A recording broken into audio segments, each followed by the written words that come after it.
بسم اللہ الرحمن الرحیم ایاک نعبد و ایاک نستعین. پیارے پاکستانیوں، عمران خان ہم سب کا لیڈر ہے، ہم سب کے لیے جیل کاٹ رہے ہیں، ہم سب کے لیے صعوبتیں برداشت کر رہا ہے. اس شخص نے آج دن تک کبھی یہ نہیں کہا کہ میرے لیے آواز اٹھاؤ تم لوگ، مگر کم از کم خود کے لیے تو آواز اٹھا لو. تم لوگوں کے مستقبل کے لیے عمران خان نے یہ 2.5 سال جیل کی 2.5 آتا اب 3 ہو جائیں گے. ہاں 3 سال عمران خان نے جیل میں گزار دیے بنا اف کیے ہوئے. تو بات یہ کہ اب وہ وقت آ چکا ہے کہ جب جو فیصلے ہوں گے وہ سڑکوں پر ہوں گے. سڑکوں کے علاوہ آپ کہیں گے عدالتوں میں آپ کو کچھ ملے گا، نہیں ملے گا. آپ کو تھانوں میں جا کے کچھ ملے گا، نہیں ملے گا. جو بھی آپ کو ملے گا، عمران خان کا علاج، عمران خان کی رہائی، وہ سڑکوں پر مزاحمت کر کے ملے گا. سڑکوں پر نکلیں، عمران خان کے لیے نکلیں.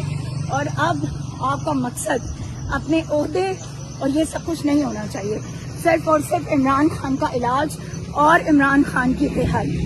عمران خان زندہ باد، پاکستان زندہ باد.